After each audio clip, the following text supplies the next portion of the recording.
Chers internautes, chers amis de la Fondation, nous sommes très heureux ce soir de vous convier à la 26e édition de l'Université populaire digitale qui a pour thème l'État et les religions. Quel beau sujet eu égard à notre actualité. Et pour engager ce débat, on a invité ce soir M. Lucien Jaume, professeur de philosophie politique à Sciences Po Paris, directeur de recherche émérite au CNRS et qui a publié un ouvrage remarquable qui, j'en suis sûr, fera autorité, L'éternel défi, l'État et les religions en France des origines à nos jours. Pourquoi inviter aussi Lucien Jaume, auteur d'une biographie remarquée sur Tocqueville? On pourrait même s'interroger, cher Lucien Jaume, si votre ouvrage ne montre pas aussi un héritage tocquevillien, parce qu'on peut s'interroger si la tradition française de la théocratie royale, en passant par la constitution civile du clergé, le concordat et le séparatisme libéral d'Aristide Briand, ne montre-t-il pas, contrairement aux apparences, une certaine continuité. Aussi, d'aborder ce sujet face à la brûlante question islamique, les débats récents autour de la charte des principes de l'islam et du Forif montrent la sempiternelle question de l'État face à la question islamique et la grande interrogation de l'État dans l'histoire du XXe siècle, surtout depuis les années 70-80, avec une forte présence musulmane dans notre pays, c'est comment l'État gère-t-il ses relations avec l'islam, sachant que l'islam majoritaire dans notre pays est un islam sunnite qui n'a pas d'église constituée. Grande question. Avant de donner la parole et d'engager le débat avec notre professeur Lucien Jaume, je laisse la parole à Raleb, président de la Fondation. Merci Chihab. Chers amis internautes, chers amis de la Fondation, nous sommes extrêmement heureux de vous retrouver ce soir pour cette édition de l'Université populaire, tout particulièrement dans un contexte tendu. D'aucuns nous avaient dit que notre démocratie est fébrile, j'ai même entendu qu'elle est en péril. Et si c'est le cas, nous avons un devoir de résistance, et c'est aussi notre responsabilité. Et la résistance commence déjà par comprendre. J'ai entendu, lorsque nous avons dit qu'il faut mettre quand même de la nuance dans ces choses complexes, que cela relève de la naïveté obtuse et qu'il faut en découdre. Eh bien, nous n'abdiquerons pas, au contraire, nous comprendrons. C'est par la connaissance de ces sujets cruciaux que notre détermination à rester unis pour cette amitié civique qui est au cœur de la vocation, de la mission et des actions de la Fondation, que nous inaugurons ce travail et surtout cette rencontre aujourd'hui qui est le lien entre l'État et les religions, et nous savons gré au professeur Jaume de nous faire à la fois l'amitié et de nous édifier par ses propos, lui qui connaît ces choses très bien. Merci. Merci Raleb. Alors pour engager le débat, professeur, je vous ai dit en amont qu'on pourrait aborder ce soir 3 sujets. Le premier, c'est de montrer dans le ton long l'approche historique, l'approche de l'État face aux religions depuis l'avènement de la théocratie royale. Mais je crois qu'il y a un événement dont on parlera, c'est quand même le rôle qu'a joué Bossuet en 1689 dans la politique du 82 dans la politique du gallicanisme. Oui. Un autre point, c'est les conséquences de l'adoption du séparatisme libéral et le rôle joué par Aristide Briand, et d'aborder évidemment ce qui est au cœur de l'identité intellectuelle de la Fondation, la question islamique, l'État face à la question islamique. Et d'ailleurs, on a la chance avec Raleb de pouvoir converser autour, parce que vous avez fait un panorama aussi de l'islam, parce que vous êtes un grand lecteur des travaux de Gabriel Martinez-Gros, et je crus comprendre. Oui, à mes risques et périls, car je ne suis absolument pas un spécialiste, et toute critique qui m'est adressée concernant l'islam, je la reçois. Voilà, je le dis d'avance. Mais vous avez abordé une question centrale autour du fait islamique, et on y reviendra, c'est sur cette question du théologico-politique, qui déchire évidemment le milieu intellectuel, mais aussi les amis de la Fondation et tous les gens qui s'intéressent au fait islamique. Mais pour commencer, j'ai souhaité qu'on aborde un parallèle historique, parce qu'on peut se demander, si on fait le lien avec le contemporain, si l'État n'a-t-il pas gardé au final une permanence, qui est cette distanciation et puis ce contrôle aussi vis-à-vis des religions. Écoutez, merci pour votre accueil. Je suis vraiment heureux de parler devant une telle fondation parce que je crois qu'elle remplit ce que je souhaitais, c'est-à-dire s'écouter, cheminer ensemble et voir si on peut créer de la mixité entre les intellectuels non musulmans et les intellectuels musulmans. Les uns et les autres, je crois, ont beaucoup à apprendre. Et ça peut permettre d'ailleurs d'ouvrir davantage sur un islam en France qui est en pleine évolution, d'après ce que j'ai pu lire et d'après ce que vous-même d'ailleurs vous dites souvent. Vous savez, je crois qu'il faut commencer par dire à nos auditeurs, à nos internautes, que l'État en France connaissait très bien l'Église catholique, avec qui il a négocié à plusieurs reprises. Et que l'État en France connaissait absolument pas l'islam, les musulmans, qui arrivent au milieu du XXe siècle par une immigration de travail. Et il est désemparé parce qu'avec l'Église catholique, il a affaire à une institution dont je montre dans mon livre qu'elle n'a cessé d'imiter l'État et réciproquement. En France, depuis la monarchie, l'Église imite l'État, l'État imite l'Église. La notion même de souveraineté, dont Jean Bodin fait évidemment le support et le cœur de l'État moderne, la notion de souveraineté vient de la papauté, des juristes du pape. C'est la plénitude de puissance. Plenitudo potestatis, disait-on en latin. Et c'est ce pouvoir pontifical qui crée cette notion de souveraineté de l'État. Vous savez, Aristide Briand, dans sa loi de 1905, commence par une introduction de 50 pages. Il a fait appel à des historiens compétents de l'époque. Et il dit, voilà, si vous voulez comprendre la laïcité, mais il ne prononce pas le mot dans la loi, vous le savez, il ne dit même pas la laïcité d'ailleurs. Si vous voulez comprendre les rapports entre l'État et l'Église chez nous, il faut partir du père de Charlemagne, Pépin le Bref, qui est saisi par le pape d'une demande d'alliance, d'une demande d'aide. Le pape Étienne II demande à Pépin le Bref de l'aider à construire ses États contre les Lombards qui l'assiègent en Italie.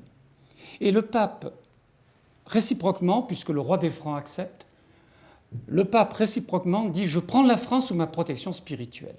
Et Aristide Briand dit « Nous avons donc derrière nous et devant nous, puisque nous allons faire une loi, nous avons donc une très longue histoire des rapports entre l'État français, qui aujourd'hui est la République, ça a changé, je veux dire en 1905 c'est la République, mais tout de même l'État français et l'Église catholique.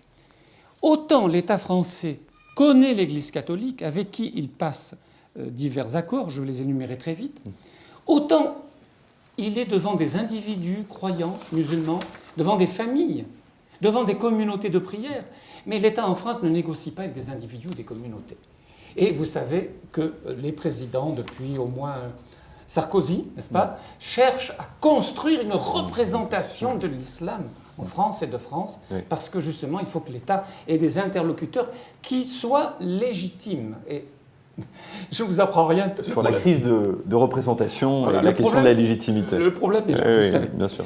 Donc, l'État en France a négocié. D'abord, nous avons la Grande Alliance qui, à mon avis, décide à 50% du reste, et les 50 autres pourcents, c'est la Révolution française.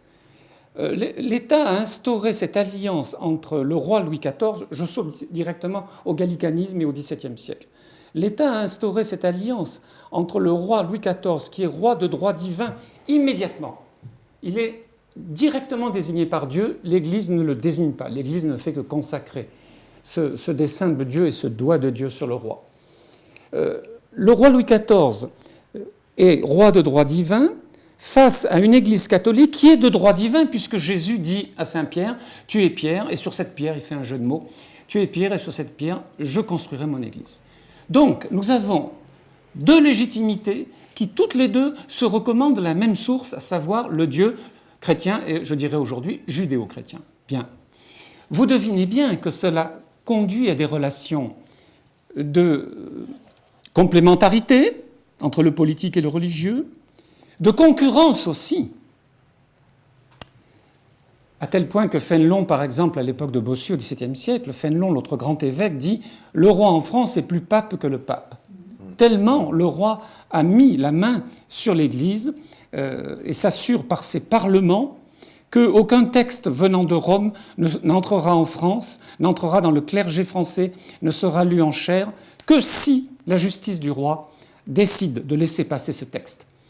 Songez que l'Église catholique aujourd'hui dépend toujours du Concile de Trente du XVIe siècle. Eh bien, durant la Révolution française, à l'Assemblée constituante, qui va créer un statut spécial de l'Église, qui va nationaliser, si je puis dire, l'Église, on disait fièrement « le Concile de Trente n'est pas entré en France ». Une relation de complémentarité, des relations de concurrence, des relations de tension. Le roi aide l'Église, l'Église aide le roi. Ajoutons que quand Louis XIV expulse les protestants de France, un acte terrible, n'est-ce pas, la révocation de l'édit de Nantes d'Henri IV, eh bien c'est à la demande de Bossuet, c'est à la demande de l'Église catholique. Quand Louis XIV persécute avec ses dragons les jansénistes à l'abbaye de Port-Royal, c'est encore à la demande de l'Église catholique. La persécution, dis-je, puisqu'on déterre les sœurs qui sont enterrées dans le cimetière de Port-Royal et on les jette au vent, on les détruit, on détruit les corps. C'est d'une violence absolument folle. Songez que Louis XIV a fait tuer par une procédure de justice accélérée un évêque qui était en désaccord avec lui sur une affaire qui s'appelle la régale. C'est-à-dire qu'entre l'Église, je simplifie, entre l'Église et le roi, il s'agit de savoir qui touchait des bénéfices d'un territoire, d'un domaine. Eh bien, pour une affaire de régale, Louis XIV a fait tuer un évêque. Vous vous rendez compte un peu du pouvoir du roi de France sur cette Église qui le magnifie.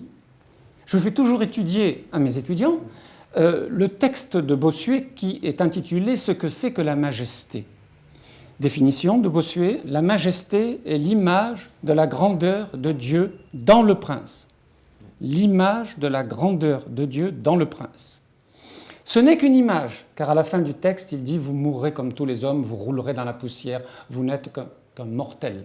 Mais cette image est tellement puissante que le texte, auparavant, développe le parallèle entre le prince chrétien, on disait à l'époque le prince très chrétien, et Dieu.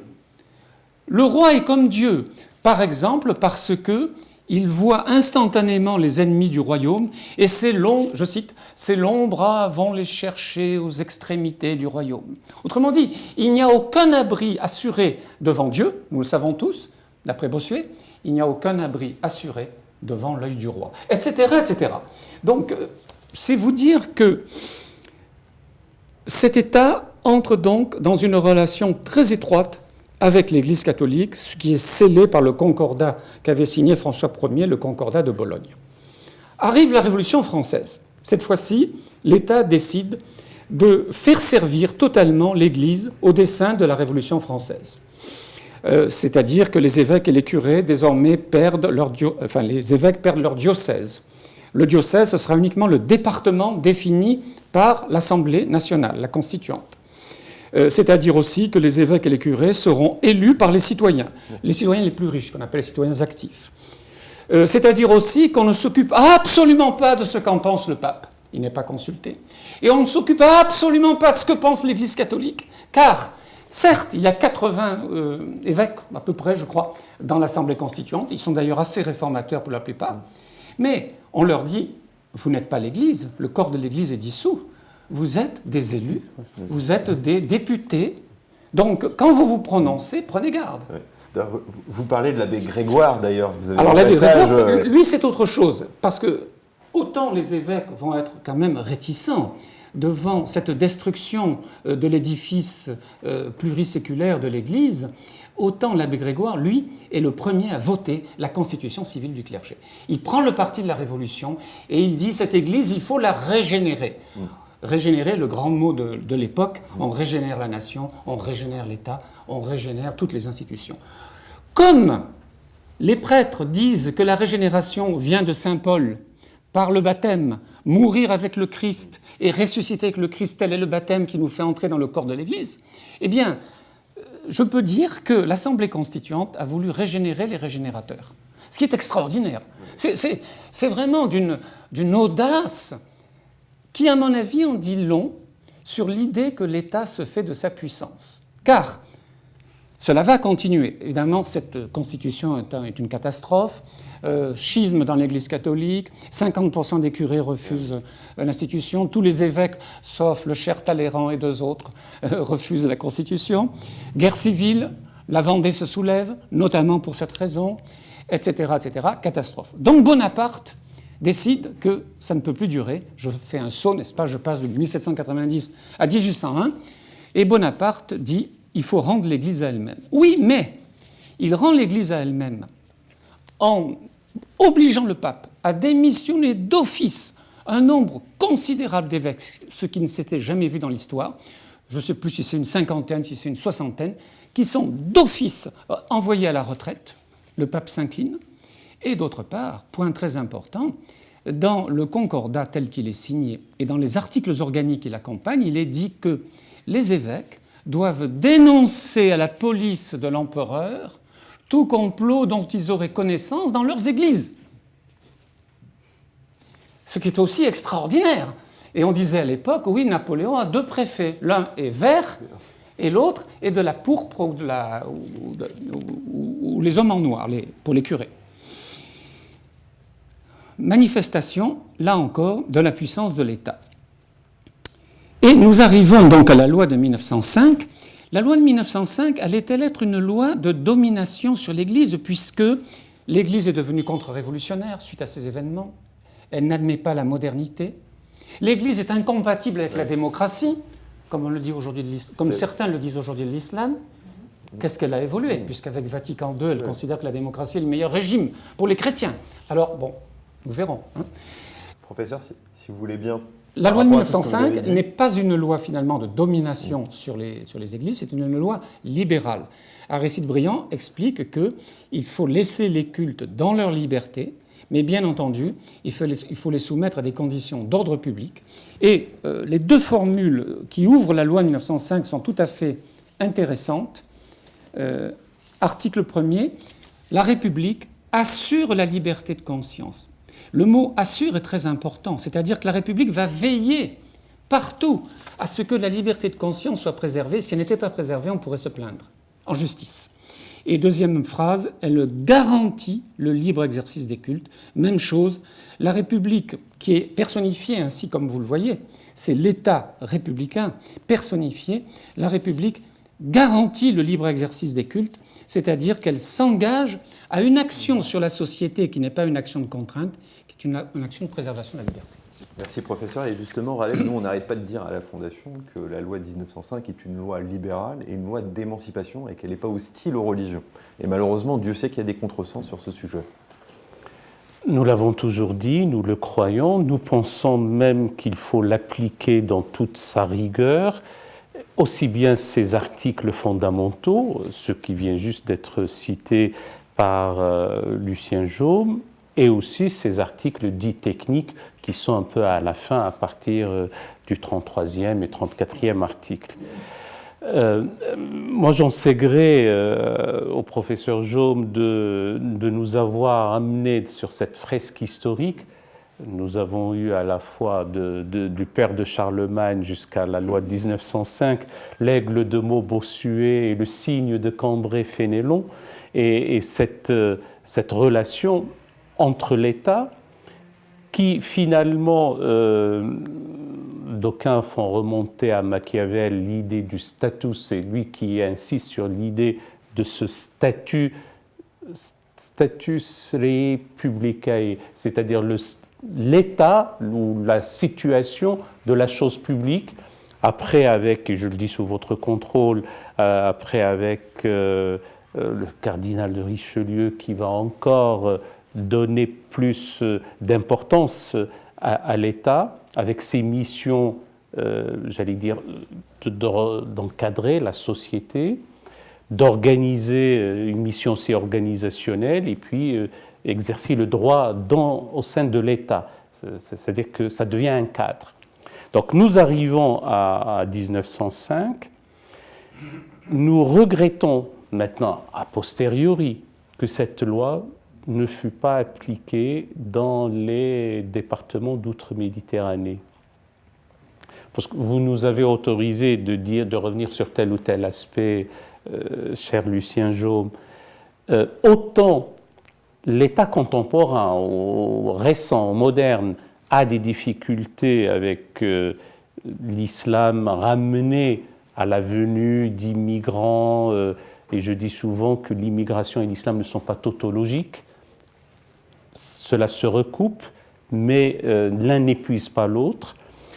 Autant nous disons que, la chose islamique, le fait islamique, même d'une manière lâche et ténue, avait un lien avec l'Europe et particulièrement avec la France, avant même que la France fût France.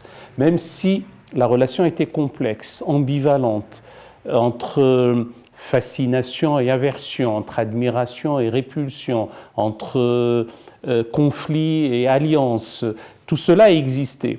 Il se trouve qu'avec la prise d'Alger et la colonisation, notamment le Second Empire, il va y avoir un mouvement dit d'arabophilie ou d'islamophilie, ce qui est totalement insoupçonné de nos jours, et cela n'a pas été suivi. Et nous regrettons, j'allais dire, ce ratage. Si nous devions faire de la science, de l'histoire alternative, la fameuse uchronie, eh bien, si à ce moment-là, il y avait encore une autre politique, une autre vision, peut-être nous ne serions pas dans la situation que nous connaissons là. Et le second point, c'est que l'intérêt de l'État, second, comme ça il n'y aura pas de troisième, l'intérêt de l'État pour l'organisation de l'islam remonte à Pierre Joxe. Donc on est second septennat de François Mitterrand, et avec le CORIF, au niveau en tout cas de l'onomatopée ou de, comment on dit, le sigle, c'est de l'acronyme, merci. Ça rappelle le FORIF. Donc le CORIF, c'était le Conseil de réflexion sur l'islam de France. Et après, les choses, nous voyons jusqu'au 5 février récent ce que cela donne, et les choses ne se règlent pas. Je réponds à la question maintenant. Oui, la loi de 1905 est une loi de liberté. Assurer la liberté de conscience, oui, et aux intellectuels musulmans, philosophes, théologiens, penseurs, de dire que la liberté de conscience est un enjeu de civilisation et un enjeu fondamental et de respect de la dignité humaine. Et ça, nous pouvons le dire parce que le ciel est plus clément au-dessus de notre tête ici, pour qu'ailleurs, ça soit une réalité. Et donc ça, c'est possible. Et grâce à la loi de séparation, qui est une loi, encore une fois, à y tenir, est une loi de liberté. Merci Raleb. Et d'ailleurs, professeur, vous dites d'ailleurs dans votre livre, vous faites une très bonne synthèse des débats qu'il y a eu en 1905. Et je voudrais y revenir sur un point, c'est l'attitude d'équilibre d'Aristide Briand face, on l'oublie, au socialiste Viviani qui mélangeait laïcité et athéisme, parce qu'il y avait des gens qui militaient pour l'athéisme. Bien sûr, oui. Et il y avait un camp philo-clérical qui était hostile à la laïcité. Au principe, en tout cas, d'équilibre souhaité par Aristide Briand, mais qui a réussi à trouver une majorité au Parlement, d'ailleurs une forte majorité, et il y a un triptyque qui sort de l'esprit de 1905, qui est la neutralité de l'État, le principe d'égalité entre les religions, et le principe de liberté de conscience. Oui, tout à fait. Je voudrais signaler, toujours dans la comparaison entre l'islam et le catholicisme, que la liberté de conscience n'est pas admise même par le grand pape réformateur Léon XIII. La liberté de conscience chez les catholiques est très tardive. Elle est vraiment proclamée dans les années 1960 par Vatican II. Donc là aussi, quand on donne des leçons aux musulmans, attention, quelle a été l'histoire du catholicisme? Attention. À ce sujet, mais c'est oui, nous sommes conscients que les choses sont récentes, mais il se trouve que dans une ère de mondialisation et au XXIe siècle, après en avoir mangé plus que de décennies, cette question devient une question d'humanisme, d'humanité et de dignité humaine. Donc si les aînés dans la foi, comme disent certains, dans la famille abrahamique, ont reconnu des choses tardivement, ben c'est très bien, en tout cas ils les ont reconnues, ça devient une affaire de réflexion théologique et de refondation de la pensée dans les contextes islamiques. Et là, ce scotum, comme disent les ophtalmologistes, ce point aveugle de la pensée théologique doit être réglé. Les théologiens musulmans doivent guérir de cette cécité quand il s'agit de la liberté de conscience.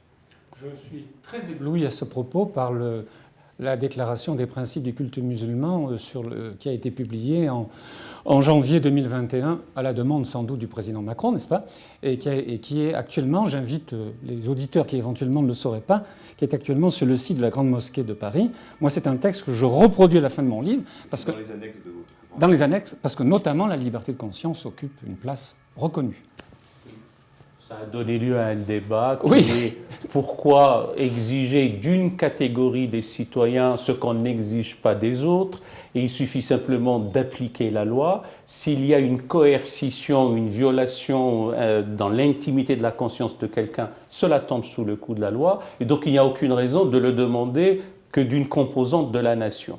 Tout à fait. Et puis en même temps, et là, ce sont là les questions paradoxales de la chose islamique dans notre pays, c'est que, ben oui, il faut à la fois rassurer, tenir compte de la psyché collective, mais c'est aussi bon de créer des précédents de cet ordre quand ils vont dans le bon sens. Donc c'est bien souligner. La question n'est pas qu'une question de compatibilité, d'incompatibilité. Et vous avez raison de dire que pour le culte catholique, récemment, peut-être pas pour une génération, mais en tout cas jusqu'à Vatican II, Oui. on parlait d'incompatibilité du catholicisme avec la démocratie. Oui. On entend les mêmes le dire pour la tradition religieuse islamique, et on verra que les phases par lesquelles est passée l'Église et les théologiens catholiques et protestants sont, d'un point de vue intellectuel, possibles, et ce sont les mêmes phases par lesquelles doivent et peuvent passer les théologiens musulmans. Je croirais entendre quelqu'un que j'admire beaucoup, que je n'ai pas connu, j'aurais pu le rencontrer. Si je l'ai rencontré, je ne crois pas, Mohamed Harkoun. Voilà. Oui, il nous manque, c'est vrai. Voilà. C'est vrai. Voilà, je voulais saluer ce soir. Bien. Sa mémoire, et son engagement et sa pertinence et sa vision des choses. Il invitait à une telle révision critique et à un tel humanisme, en effet. Il employait le terme, oui. Pardon, Chiheb, là, on a un débat intéressant et un échange. Et surtout, il le dit, et c'est une nécessité, c'est le regretté Mohamed Harkoun, il est temps de passer d'une épistémée médiévale éculée, totalement dépassée, avec d'ailleurs malheureusement une vision d'une triple dichotomie inégalitaire, la prééminence de l'homme sur la femme, l'homme libre par rapport à l'esclave, et aussi le primat de la croyance sur la mécréance. Eh bien, le fait de passer de cette épistémée-là et cette vision du monde à une vision moderne, où c'est la dignité humaine qui est au centre, c'est ça la refondation de la pensée théologique qui est nécessaire, et surtout, et on n'y arrivera qu'avec une pensée subversive. Ce ne sont pas les petites réformettes ou les petits colloques ou je ne sais trop quelle organisation comme ça de replâtrage où l'on cautérise une jambe en bois. C'est une réflexion fondamentale qu'il faut mener, et c'est ce que la Fondation, en tout cas au niveau intellectuel, doit le faire, et elle le fait. Et en plus, notre rôle, c'est d'irriguer, de faire en sorte que la jeunesse puisse s'approprier cela avec les mots appropriés, convenus, etc. Merci Raleb, parce que nous portons une grande estime au regretté Mohamed Harkoun. Et avant de parler justement de cette question islamique que nous avons abordée en introduction, professeur, de finir sur le volet laïcité, je ne voudrais pas qu'on s'attarde sur les différentes interprétations de la laïcité, parce que ça mériterait... Il y en a peut-être 8, peut-être 12. Oui. Donc, ça mériterait aussi un sujet, mais vous l'avez abordé longuement avec brio dans votre ouvrage, mais je voudrais surtout attirer nos internautes sur un point essentiel de votre réflexion, sur la place du spirituel dans la République. Alors, partons d'abord d'un lieu commun qui est souvent traité comme une évidence indiscutable. Il y a eu dans l'histoire le pouvoir temporel et le pouvoir spirituel. L'État, l'Église. Voilà. Dans mon livre, j'ai essayé de montrer que le pouvoir temporel lorgnait sur le spirituel et a tout fait pour se donner un spirituel, et à mon avis, il y est arrivé. Là, je fais encore le trait de Charlemagne à Emmanuel Macron, à travers la République enseignante. C'est à ça que je vais venir, la République enseignante, un enseignement. Et par ailleurs, le spirituel, l'Église catholique, a tout fait pour entrer dans le temporel. Nous savons que c'est un État, nous savons qu'elle a participé à la conquête, à la domination, par exemple, de l'Amérique centrale, l'Amérique du Sud. Nous savons que l'Église cherchait l'enrichissement, etc., etc. Ce pouvoir spirituel était très concupiscent quant aux questions temporelles. Bien. Une fois que j'ai dit cela, ce qui est, à mon avis, important, c'est de se demander que veut vraiment l'État. C'est une question que je pose dès le début de mon livre, et ça signifie aussi qu'est-ce qu'en France l'autorité de l'État.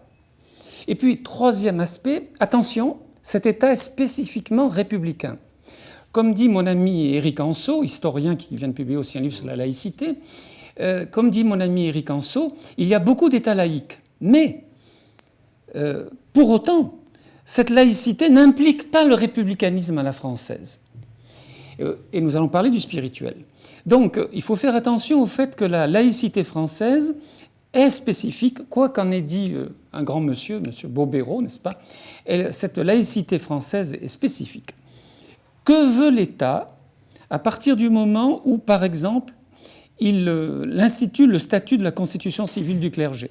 Eh bien, le rapporteur le dit, l'État veut que l'Église, désormais, applique les principes de 1789.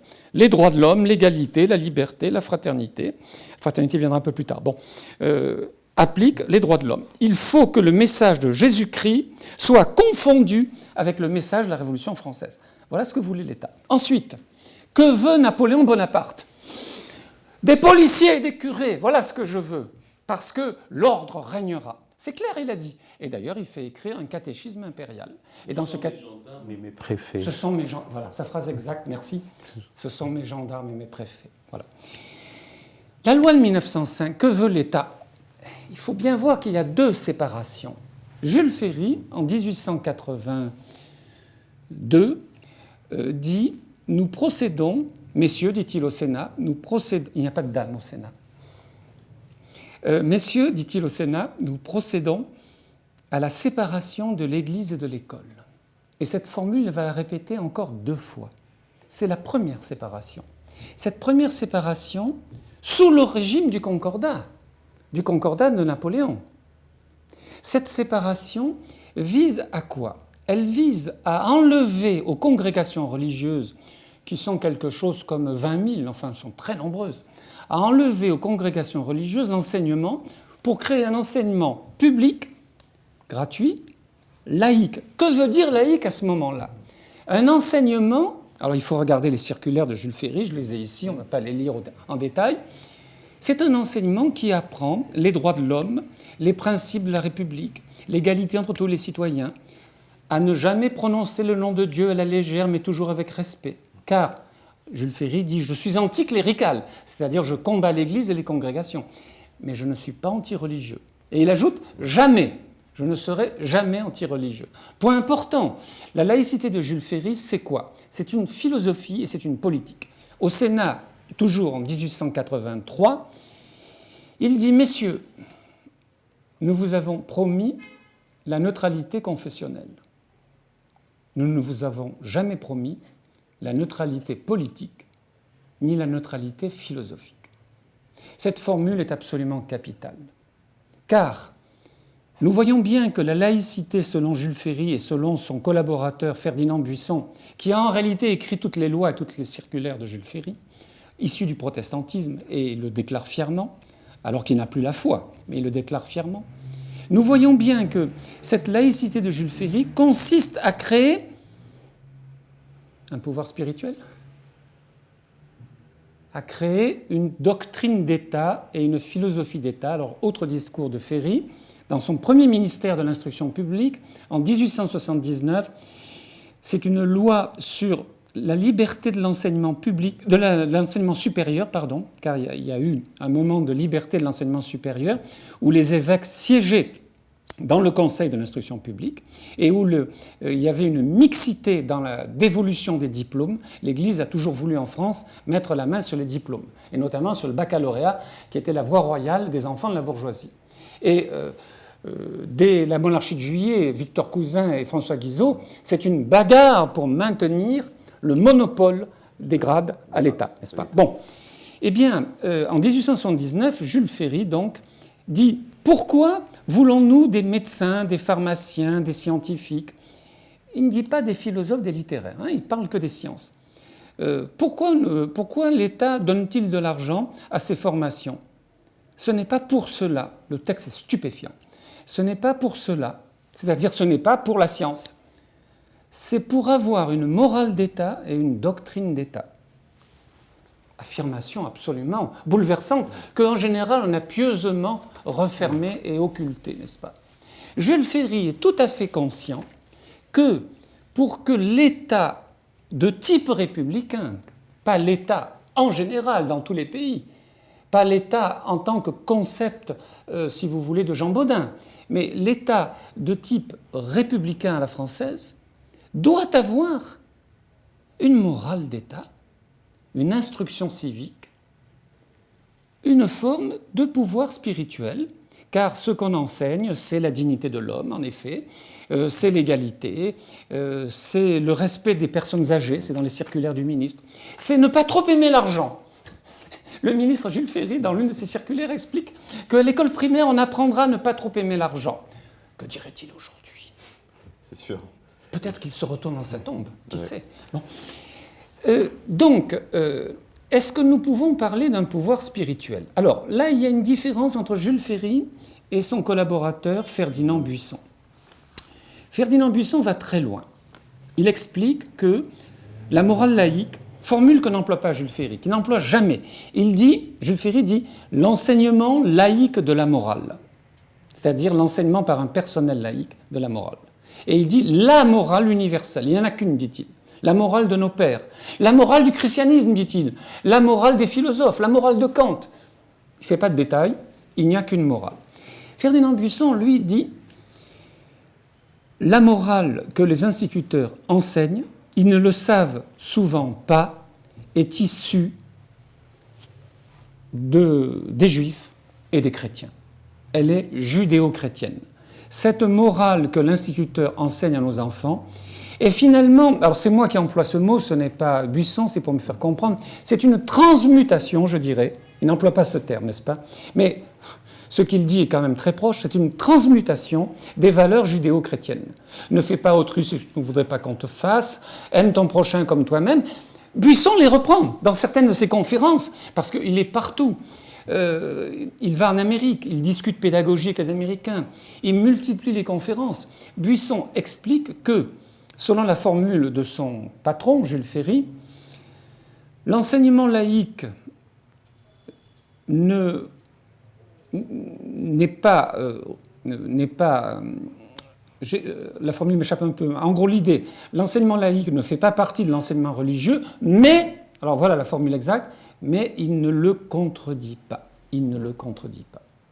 Évidemment, d'autres ne sont pas du tout d'accord. Alors, un très grand esprit dont nous ne parlerons pas, Émile Durkheim, fondateur de la sociologie, n'est pas d'accord. Mais beaucoup d'autres gens, des militants républicains, ne sont pas d'accord. Qu'est-ce que c'est que ce mélange entre le religieux et la laïcité? C'est insupportable. Bref, ce message va être très controversé. Mais il faut bien comprendre que ce que visait Jules Ferry, par la séparation de l'Église et de l'école, qui prépare évidemment la séparation de 1905 des églises et de l'État, et ce que Briand a bien compris, et en ça il sert Jules Ferry. Jules Ferry c'est 1880, Briand c'est 1905, vous voyez l'intervalle de temps, mais en fait ils se comprennent très bien tous les deux. Il faut donner à l'État républicain l'assomption de son pouvoir sur les esprits. Regardez les circulaires, prenez le BO de 2015, voyez la révision 2018, Que dit-il? On enseignera la morale et l'instruction civique. Qu'est-ce que la morale et l'instruction civique? C'est développé dans le BO. Eh bien, ce sont d'abord les valeurs constitutionnelles, c'est la Déclaration des droits de l'homme, c'est l'égalité entre l'homme et la femme, c'est la formation d'un citoyen qui doit servir l'intérêt général, c'est la recherche du juste et de l'injuste. C'est très exactement, le BO dit faire advenir une conscience morale. Alors cette conscience morale, ce n'est pas exactement l'enseignement du bien, comme on disait à l'époque de Jules Ferry et de Buisson, c'est la découverte de la liberté de l'enfant qui, en découvrant sa liberté, découvre sa responsabilité vis-à-vis de lui-même et vis-à-vis des autres. D'où la notion du juste et de l'injuste. Nous sommes tout à fait dans la continuité de Jules Ferry. Tout à fait.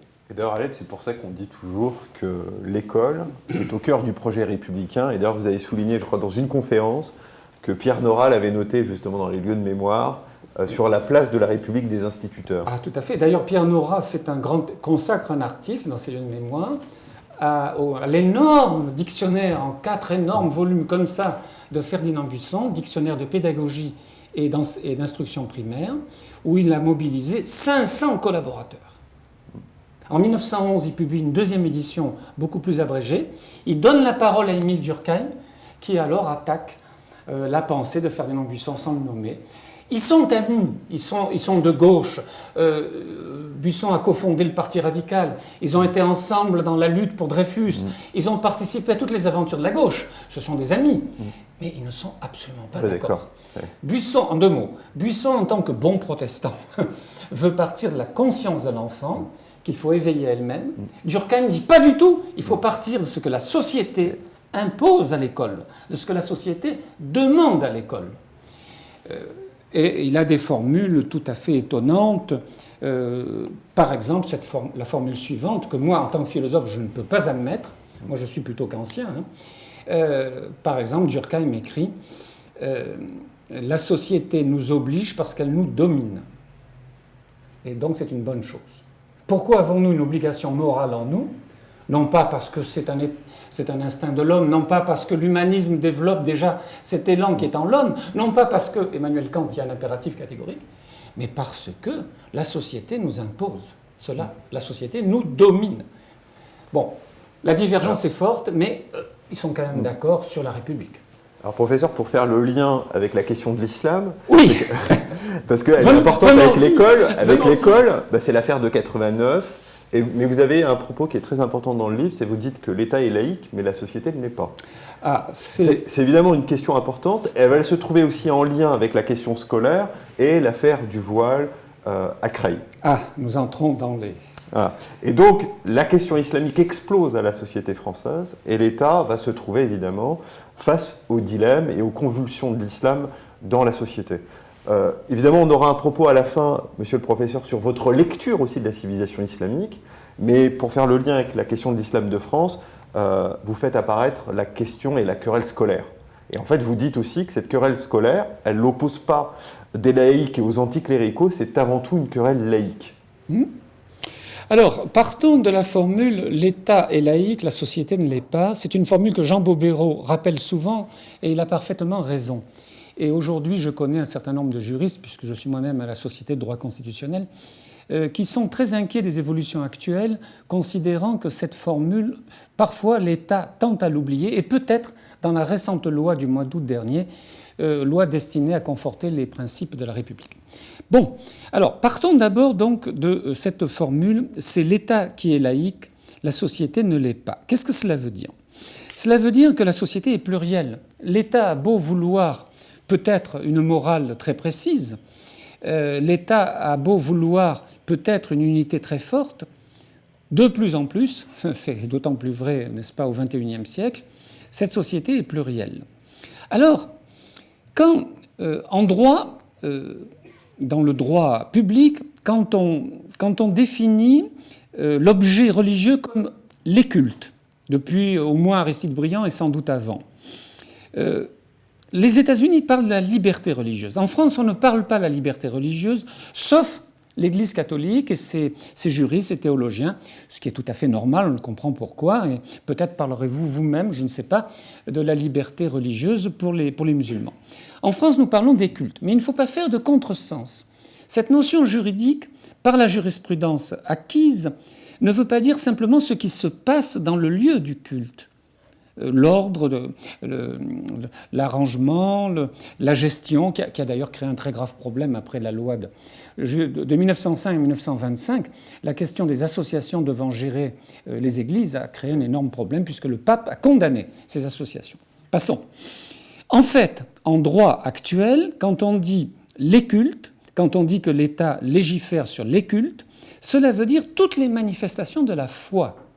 Donc, extérieures au lieu de culte éventuellement. Ça peut être des signes, ça peut être des processions, ça peut être des sons de cloche, ça peut être un voile peut-être. Voilà, alors nous y voilà.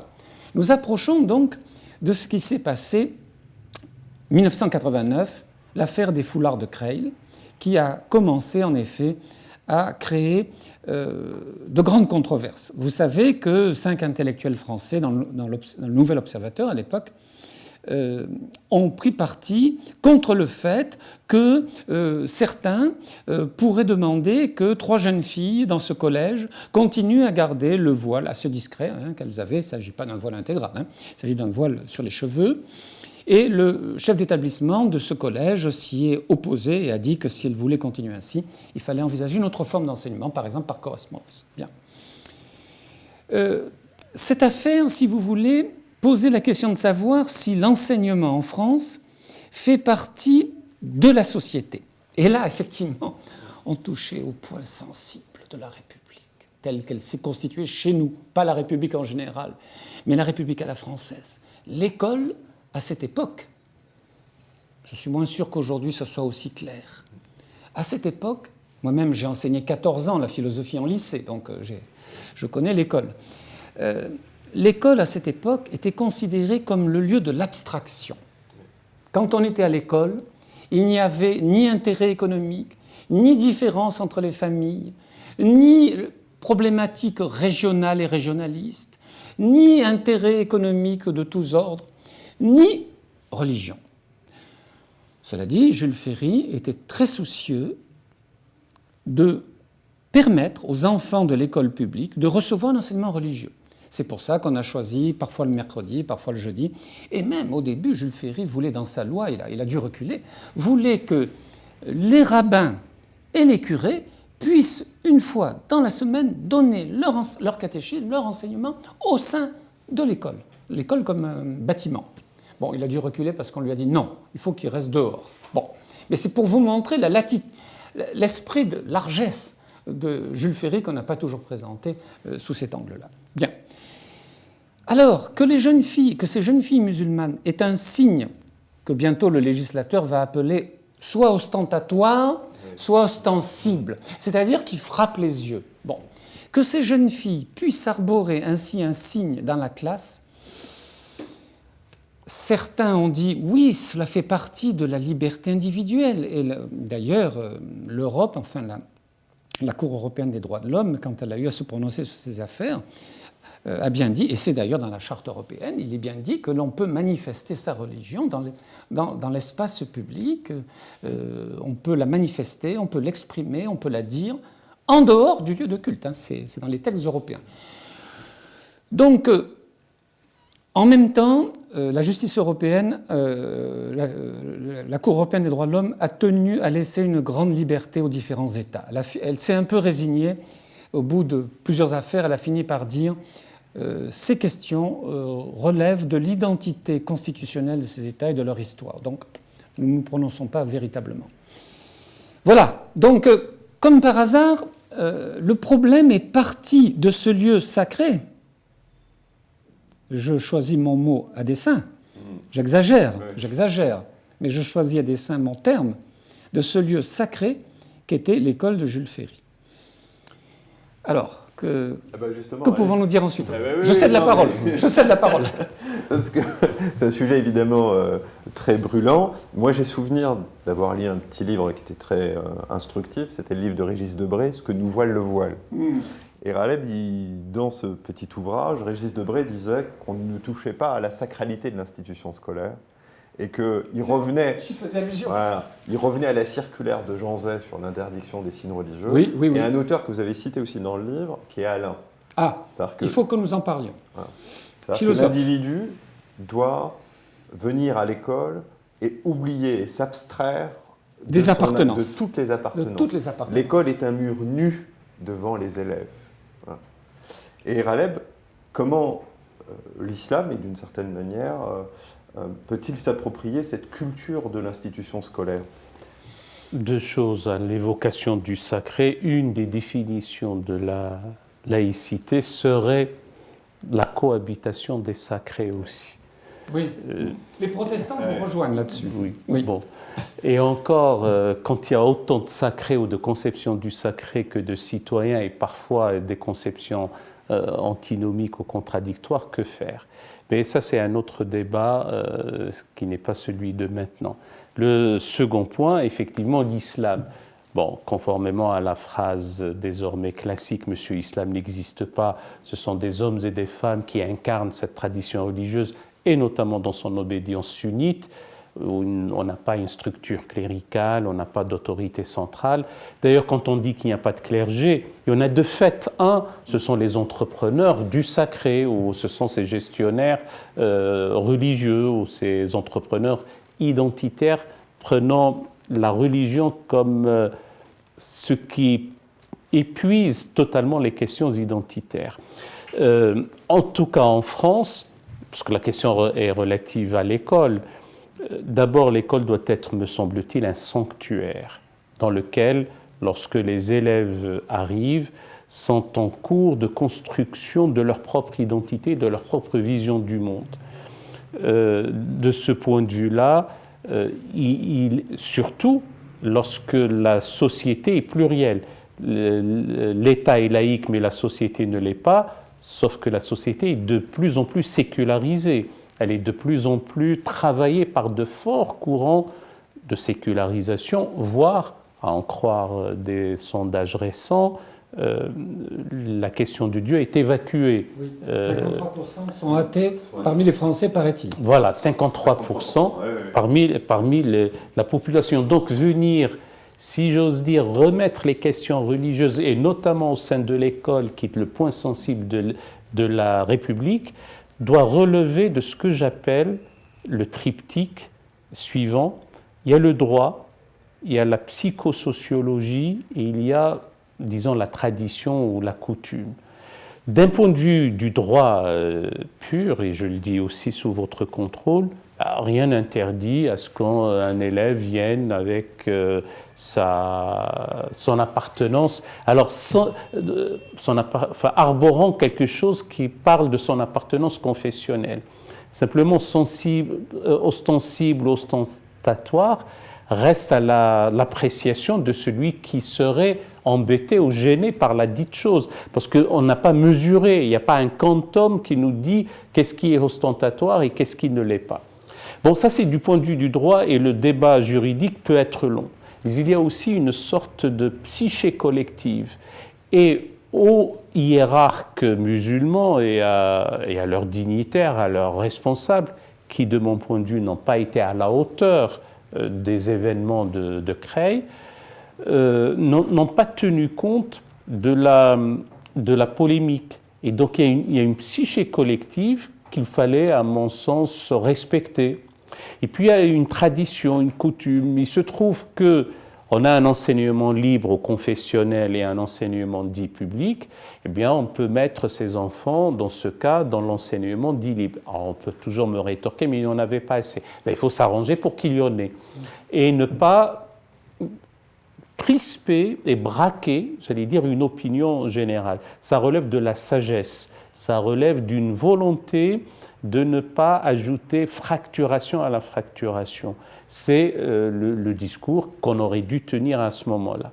J'ajoute, je l'ai toujours dit, tant pis, ça m'a valu même quelques inimitiés, mais c'est comme ça. D'un côté, le ministre de l'Éducation nationale de l'époque a fait preuve de mollesse. C'est demandé au Conseil d'État. Eh bien oui, c'est défaussé sur le Conseil d'État.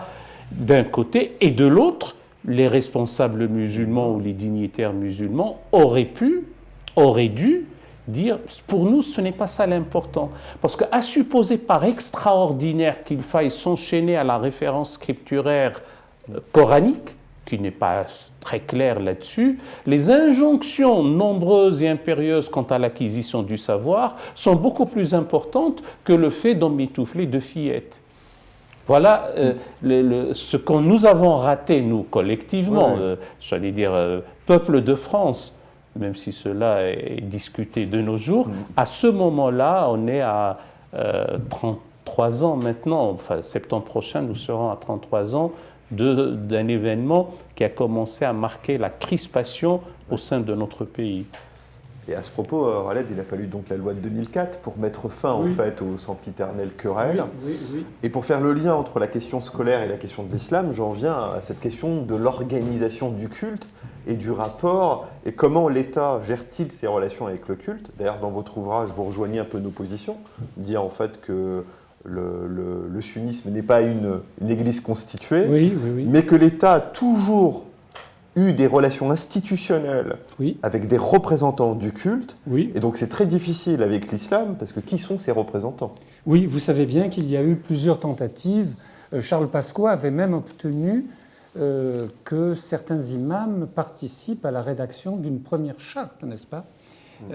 Ça a été un premier pas vers l'acceptation des normes constitutionnelles, politiques de la République. Ce qui est, je vous rejoins tout à fait, monsieur Benchek, ce qui est déplorable, c'est que le président Sarkozy, faute d'avoir des avis autorisés, dont vous dites qu'ils n'ont pas eu lieu à ce moment-là, n'est-ce pas? Mais on est en 2003 cette fois-ci, on n'est plus en 1989. Le président Sarkozy a dû faire le voyage vers la grande mosquée d'El-Azhar, n'est-ce pas, pour consulter le grand mufti, n'est-ce pas, qui lui-même a émis un avis un peu inquiétant parce que finalement il disait « vous me demandez de cautionner le péché, n'est-ce pas ?» C'est vraiment nous avons perdu beaucoup de temps, de part et d'autre, vous et nous, enfin nous je veux dire les intellectuels non musulmans, et vous les intellectuels musulmans, nous avons perdu beaucoup de temps. Et nous n'avons pas été entendus à ce moment-là, hélas. Et dans ce cadre, Raleb, notre professeur ami, vous êtes plutôt élogieux sur le processus actuel. Je parle de la charte des principes de l'islam. Plutôt élogieux, oui. Plutôt si je élogieux. Ne me trompe pas. Oui, tout à fait. Et vous voyez d'un bon œil aussi le... Je fais des réserves, comme beaucoup de juristes. Là, je suis philosophe, je ne suis pas juriste, mais je lis beaucoup les juristes. Je fais des réserves sur la façon dont M. Darmanin, plein de bonne volonté à mon avis, a chargé les préfets de dégager des personnalités représentatives. Nous savons bien que il y a des biais, il y a de multiples biais dans une telle démarche. Et je n'ai aucune opinion, j'en suis incapable, n'est-ce pas? Je ne suis pas compétent, je n'ai aucune opinion sur le forum actuel tel qu'il a été constitué. Mais j'ai entendu par exemple le recteur de la Grande Mosquée de Lyon qui disait qu'il faudra en venir à une véritable élection. Puisque nous sommes dans un pays de suffrage universel, puisque c'est la souveraineté du peuple, puisque c'est le vote qui fait la loi, n'est-ce pas, qui fait loi, eh bien, il faudra un jour en venir à ce que les représentants du culte musulman soient élus. Alors voilà, je constate cela. Je ne fais pas de critique à M. Darmanin, parce qu'il faut bien avouer que, pressé d'un côté par le terrorisme épouvantable, l'affaire Samuel Paty, par exemple, qui est une atrocité invraisemblable, et encore l'école, comme par hasard. Bon. De l'autre côté, des populations qui sont regardées avec des yeux peut-être de haine, en tout cas avec des yeux d'extrême suspicion, dont ce n'est pas la faute. 5 à 6 millions de nos concitoyens sont de plus ou moins 5 ou 6 millions sont de foi musulmane. Ce qui est fait par l'islamisme politique n'est évidemment pas de leur faute. Je sais qu'il y a des promoteurs de haine actuellement qui essaient de nous faire croire qu'il n'y aurait pas de séparation à tracer entre la foi musulmane et l'islamisme politique. Ça me paraît très exagéré. C'est pour ça que j'ai tenu dans mon livre à étudier 2 inspirateurs de Daesh, 2 inspirateurs de l'islamisme politique, pour que le lecteur se fasse un avis sur ce que ces inspirateurs demandent, ce à quoi ils appellent. Voilà, texte en main, texte en main. Professeur, vous abordez deux penseurs, parce qu'on va venir à la question de l'islam et de sa civilisation. Oui, Daoudi Maududi et Saïd Qutb. Voilà, c'est ça. Et Raleb, pour finir, professeur, vous parlez sur la question de l'islam de France. Vous évoquez Jacques Berck et son projet d'islam gallican. Et comment est-ce que Raleb, comment M. Benchek reçoit cette formule qui, à mon avis, est une métaphore. Une métaphore, et il avait raison. Me semble-t-il, c'est dès 1993 que cette idée a été lancée. Et il en a la paternité, même si d'autres la revendiquaient après coup, à tort, parce qu'il faut lui reconnaître cela. Je voudrais revenir, et j'y répondrai, mais je voudrais revenir sur un paradoxe, que je pourrais même qualifier d'un dur paradoxe ou un terrible paradoxe qu'il faut rompre. D'un côté, ce n'est pas au préfet, donc à l'État, à la puissance publique, de choisir ou de désigner ceux qui vont représenter, alors non pas les musulmans, parce que les musulmans comme citoyens, s'ils doivent être représentés, ça sera par leurs élus. À ce sujet, il vaut mieux que le collège électoral soit conforme au collège électif, mais c'est un autre débat. Ils ne peuvent être représentés que politiquement dans un État laïque, et puis on a différentes assemblées, l'Assemblée nationale et puis les assemblées locales. Donc ce ne sont pas les musulmans qui doivent être représentés, c'est une instance qui doit gérer les questions cultuelles. Donc ce sont des représentants ou une représentation du culte pour gérer les aspects de la pratique culturelle en tant que telle. Ça, c'est de la plus haute importance. Donc il n'incombe pas à l'État, en vertu de la loi de séparation, celle du 1905, d'aller choisir ou de désigner ceux qui représentent cela.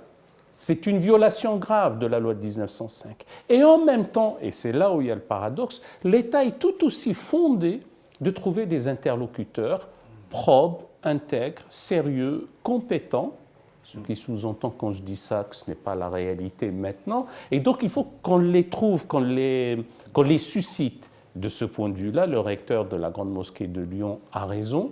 S'il faut passer par un processus d'élection, oui, il faut le faire. Il faut peut-être définir aussi les critères sur lesquels ce ne seront plus les mètres carrés qui votent, comme à un moment donné, c'était la superficie des lieux de culte. Bon, donc c'est de ce point de vue-là que c'est bien. Et l'autre chose qui serait bonne, c'est de mettre fin à ce que nous avons toujours appelé l'islam consulaire. Il n'y a aucune raison, alors que la question islamique est une réalité française, que l'on soit inféodé à des régimes dont certains sont loin d'être démocratiques. Donc c'est pour ça que ce processus du Forum de l'Islam de France est sur de bons rails, et tant mieux. Alors la question c'était...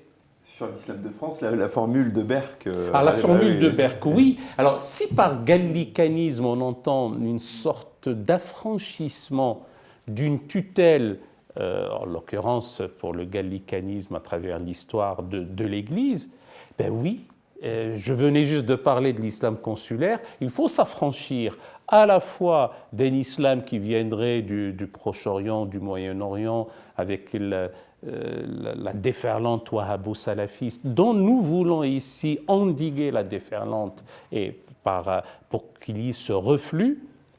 C'est une idéologie qui nous a causé beaucoup de tort, mais aussi, et je dois le dire et je l'assume, par moments, certaines mosquées étaient le nid de la barbouzerie et des services secrets de telle ou telle puissance étrangère. Donc ce n'est pas normal, c'est pour ça que nous devons être totalement autonomes, affranchis de ces différentes tutelles, et mieux encore. Au niveau intellectuel et au niveau théologique, il y aura la liberté de procéder à plus qu'un simple aggiornamento, à une véritable refondation pour accompagner les exigences de la modernité politique et intellectuelle. Merci Raleb. Professeur, on pourrait aborder très longtemps encore cette question de l'État et du culte musulman. Et, professeur, parce que nous avons des questions aussi des internautes. Très bien. Mais je voulais vous poser une dernière question, pour qu'il y ait un échange aussi avec Raleb. Vous faites un panorama global. On voit que vous avez lu beaucoup sur l'islam. Je pense à votre chapitre 5, parce que je vous ai lu, Oui. et vous abordez l'islam dans le ton long, et notamment la civilisation impériale de l'islam. Oui, Et- l'Empire arabe. Exact, Le l'Empire arabe. califat. Et la question du califat, c'est La ça que question vous- du califat entre le 7e siècle de Mahomet et le 11e siècle. Voilà. J'ai lu un certain nombre d'historiens et, si vous voulez, j'ai été très intéressé par le fait que le calife de l'Empire arabe perde progressivement son pouvoir religieux au profit des oulémas, des spécialistes du droit et de la foi et des conduites et des normes de la vie quotidienne. J'ai été très frappé par le fait que donc l'État politique, le système politique, a une légitimité fragile, semble-t-il, dans le sunnisme, si je ne dis pas de bêtises, mais enfin je l'ai trouvé chez un certain nombre d'historiens. Et j'ai été aussi très intéressé par le moment mutazilite, cette philosophie qui reconnaît le libre arbitre de l'homme, qui reconnaît l'usage de la raison, et qui estime que le Coran doit être interprété, examiné, qu'il peut y avoir controverse, car selon les termes de l'époque, n'est-ce pas, le Coran serait créé et non pas incréé. C'est-à-dire que le Coran, comme nos évangiles, n'est-ce pas, par exemple, comme l'Ancien Testament, aussi le Premier Testament par rapport au Deuxième Testament, doit être remis dans le contexte historique, doit être étudié de façon comparatiste, doit être examiné de façon philologique, comme Mohamed Harkoun avait montré l'exemple. Et vous savez qu'il y a notamment des historiens aujourd'hui qui ont publié en 3 volumes le Coran devant les historiens. Voilà, le Coran devant les historiens, ou les historiens devant le Coran. Le Coran des historiens. Le Coran des historiens, merci, sous la direction notamment de Guillaume D-Y-E. Voilà qui peut en effet conduire à un renouveau. Et puis, dans mon livre, j'ai salué aussi ces jeunes femmes qui ont publié à la Fondapol pour un islam progressiste, ces jeunes femmes qui mènent des cérémonies mixtes, où hommes et femmes sont également présents dans le culte musulman, n'est-ce pas ? Ça paraît quand même être un pas en avant fantastique. Et un imama féminin qui commence un tout petit peu, j'ai voulu en parler à la fin du livre, pour dire que j'ai espoir que l'opinion française ouvre ses yeux et que les intellectuels français nous aident à dialoguer avec les intellectuels musulmans. Voilà. En tout cas, on a senti... Qui sont tout aussi français. Oui, mais, oui, non, mais, merci. Oui, je vous en prie. Oui, j'ai l'air de dire, oui, c'est stupide ce que je dis. Non, absolument pas, je ne permettrai pas, Non, c'est pardonnez-moi. absolument pas stupide. Pardonnez l'expression. Peut-être, Aleb, de rebondir sur un point, c'est sur la question de la faiblesse de l'État dans l'islam sunnite. Oui, ça m'intéresserait d'avoir votre avis là-dessus. Est-ce que je me trompe ou pas ? Si, c'est...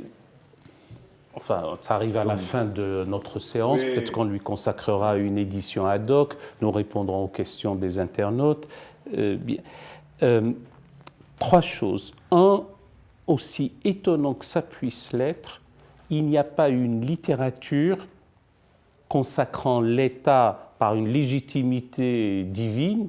Certes, il y a eu tel ou tel calife qui se proclamait comme l'ombre de Dieu sur terre, mais en gros, il y avait davantage une sorte de tradition de miroir des princes quand il y avait telle ou telle production littéraire pour dire à tel calife « tu devrais plutôt gouverner comme l'a fait Alexandre, ou comme l'a fait Chosroès, ou comme l'a fait le Basileus, etc. » et non pas tant légitimé par le recours aux religieux. C'est étonnant, mais cela est une réalité dans la longue tradition, j'allais dire, des ouvrages de gouvernement, en gros. Certains se sont mis même à comparer les références théologico-politiques du Léviathan de Hobbes par rapport à la production littéraire dans ce domaine, dans le contexte islamique. C'est vrai qu'il y a un problème, qu'il y avait toujours un problème de légitimité. Il y a même un ouvrage récent d'un philosophe irakien, francophone, qui vit en ce moment à Bagdad, et il est conseiller du Premier ministre. C'est un certain Hussein Aziz Hindawi qui a étudié l'État à la fois chez Ibn Khaldoun et chez Hegel, pour dire des choses de cet ordre, où je renvoie au travail de notre ami Makram Abbas, qui est L'Islam et politique à l'âge classique. C'est un ouvrage de la plus haute importance qui montre qu'en germe et potentiellement, ces questions de collusion entre le temporel et le spirituel ou le religieux et le politique, finalement c'est une construction humaine et ce qui a été fait par des hommes peut être défait par des hommes. Deuxième chose, le califat n'a aucune valeur sacrale. Ça a commencé avec un homme en 632 et c'est fini avec la Grande Assemblée nationale turque en 1924 et signé par un homme qui est Mustafa Kemal Atatürk. Je parle du décret. En revanche, et cette faiblesse est due aussi au fait qu'on n'a pas de structure cléricale. Vous avez tout à fait raison, cher Lucien Jaune, puisque très tôt, le pouvoir dit religieux ou spirituel va être pris par le corps des oulémas. Le pouvoir temporel, c'est plutôt le vizir. Dans certains cas, il va y avoir même le sultan qui viendra avec les Seldjoukides. Et le calife aura quelque chose un peu de symbolique, de spirituel, etc. Et puis une véritable faiblesse. Mais le corps des oulémas, à un moment donné de l'histoire, on ne va pas commettre des parachronismes, comme on dit, mais avait une réelle autonomie. Il décidait de la norme, de la norme canonique, de la norme religieuse, mais pas nécessairement et tout le temps de la production du droit. Sous Soleiman le Magnifique, le droit était de type séculier. C'est lui qui était la source, c'est lui qui décidait, j'allais dire, de telle ou telle manière de légiférer. Mais je me permets de vous demander, le mutazilisme représente quand même le moment où le calife veut reprendre une édiction normative religieuse, ou je me trompe ? Non, vous ne vous trompez pas. Simplement, le mu'tazilisme ou l'école des mu'tazilites, et on le dira à nos amis internautes et qui nous suivent, que le mot mu'tazilisme veut dire ceux qui se sont mis à l'écart, ceux qui se sont retirés, ceux qui se sont isolés. Sous-entendu, en réalité, le fondateur de l'école s'est mis à l'écart, s'est retiré par rapport à ce qu'enseignait son maître, puisqu'il n'était plus d'accord avec lui, donc il s'est mis à l'écart. À l'époque, on s'adossait à une colonne au sein de la mosquée quand on suivait un cours. Et donc, ce jour-là, il n'est pas venu assister au cours de son professeur et en demi-cercle. Il s'est mis à l'écart suite à une querelle la veille où il ne s'était pas mis d'accord. Et puis, il a fait école quasiment au sens physique du terme avec d'autres disciples. Ce qui est fondamental de nos jours, c'est de reconnaître qu'une école de rationalistes a vu le jour et elle était réelle en contexte islamique. C'est pour ça que la querelle suite au discours de Ratisbonne avec l'évêque émérite de Rome maintenant était injuste quand il pense qu'il n'y avait pas l'idée de raison. Deuxièmement, de mon point de vue, ils avaient raison de parler d'un Coran créé, parce qu'un Coran incréé n'est qu'une vision et compréhension humaine, une construction humaine, avec Ahmad ibn Hanbal mort en 855. Et c'est vrai qu'à un moment donné, le mu'tazilisme a été, je ne devrais pas dire le mot, doctrine d'État voulue par le calife al-Mamoun, et ce qui a été voulu par le politique peut être défait par d'autres qui vont le suivre, a été défait par d'autres successeurs d'al-Mamoun. Ça a été défait par le troisième calife. Par celui qui lui avait suivi par la suite, en accédant à la demande de Ahmad ibn Hanbal après une rude épreuve. Oui, après des tortures, fouettés, emprisonnés. Ce qu'on appelle la rude épreuve chez les historiens.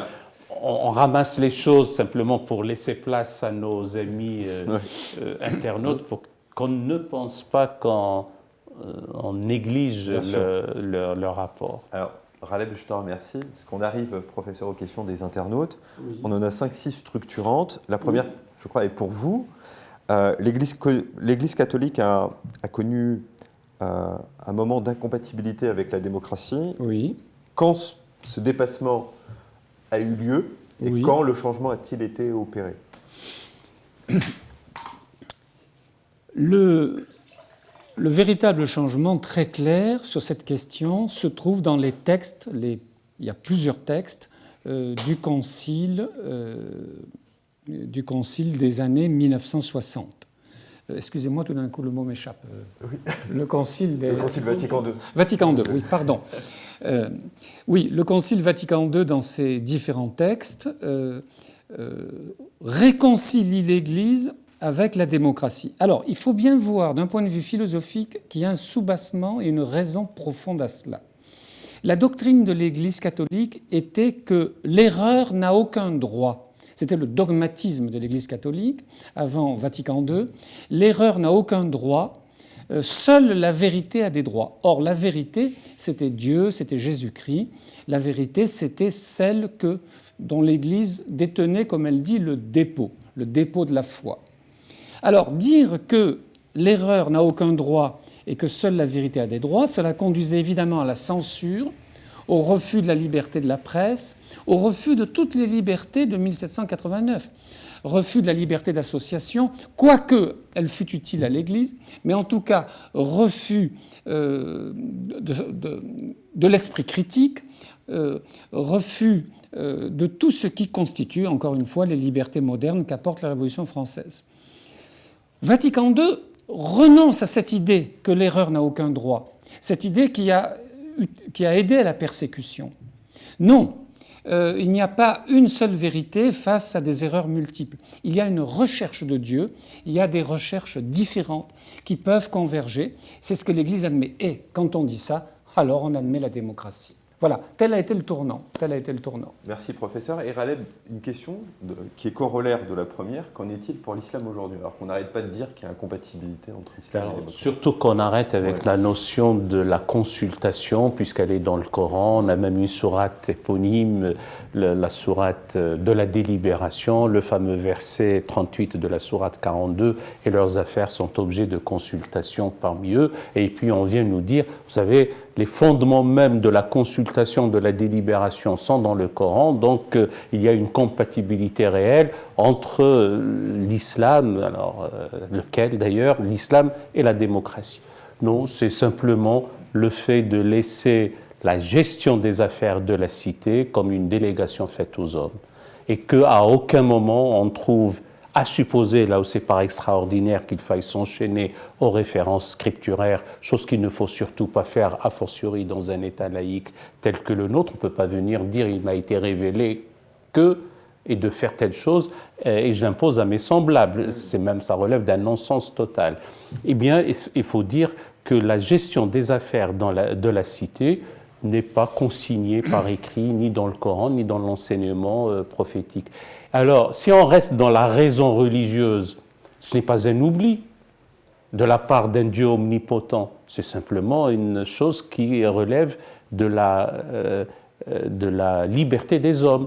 Et un prophète qui enseigne ne peut pas oublier aussi de laisser des consignes concernant sa succession, la manière univoque de la gestion de la cité. Et à supposer même puisqu'il y en est, laquelle de nos jours on voit des régimes ayant l'islam comme religion d'État et qui se trouvent être antinomiques entre eux. Vous avez la monarchie, pour certains cas de droit divin passant par le cousinage ou la filiation avec le prophète, et pour d'autres c'est le marxisme, léninisme, certes dépourvu de sa dialectique matérialiste et athée, sinon ça ne peut pas être conforme à une vision religieuse, mais là aussi on se prévaut de la religion, mais étonnamment et paradoxalement dans une vision marxiste. Et puis vous avez ceux qui disent qu'ils sont protecteurs de la loi de Dieu et ceux qui sont protégés par la loi de Dieu. In fine, on a là une étatisation, une domestication, une manipulation des sentiments religieux, de la religion pour d'autres fins que spirituelles.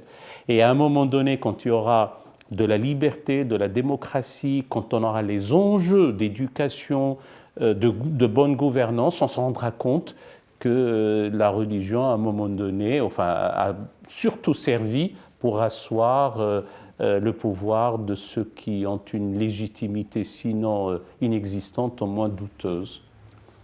Oui, il me semble qu'il y a une petite nuance encore à ajouter, c'est que l'interrogation, en fait hostile, porte sur l'islam est-il compatible avec la République ? Non seulement la démocratie, mais les valeurs de la République. C'est-à-dire un l'égalité. sujet, Voilà. Vous voyez, il faut faire. Une subtilité. Il y a une subtilité qui d'ailleurs n'est pas maniée par les tribuns, n'est-ce pas? Mais l'interrogation, c'est, encore une fois, notre laïcité, elle n'est pas la laïcité des autres pays laïques. C'est une laïcité républicaine. Ce qui veut dire qu'elle insiste sur des valeurs précises. Alors, la question est de savoir si l'égalité entre hommes et femmes, etc., si les valeurs de la République, comme déclare la charte donc, des principes de l'islam de France, qui a été rédigée récemment, oui, les valeurs de la République. Ce n'est pas seulement la démocratie qui est évoquée. C'est l'adhésion à des valeurs. C'est l'adhésion à des valeurs, y compris d'ailleurs, j'ai remarqué, les textes de l'Union européenne. Non seulement la Déclaration des droits de l'homme de 1789, mais les textes de l'Union européenne, la charte européenne des droits fondamentaux, etc. Voilà. Un petit ajout.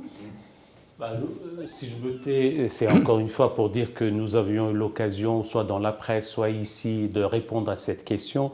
D'abord, l'axiologie moderne distingue la vertu de la valeur du principe. Oui. Donc s'il s'agit des valeurs de la République, Oui. et ça se résume au triptyque républicain, liberté, égalité, fraternité, qui est venu un peu plus tard, certes.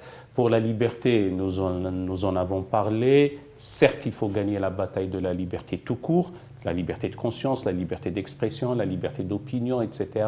Et heureusement, les citoyens français et musulmans vont montrer au reste de leurs coreligionnaires de par le monde que c'est possible. Ils l'incarneront, ils le vivront à l'aise et très bien. Pour ce qui concerne l'égalité, on ne va pas faire tout un cours, l'égalité est affirmée ontologiquement, même dans la révélation, mais elle n'est pas suivie d'effets juridiques.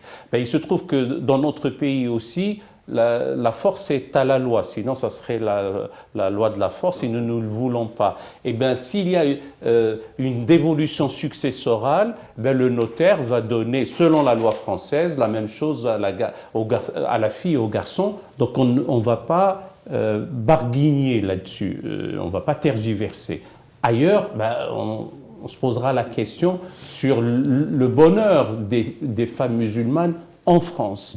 Et puis pour ce qui concerne la fraternité, elle est omniprésente dans la tradition, on ne va pas épiloguer là-dessus. Merci Raleb, parce qu'on pourrait évidemment gloser Oui.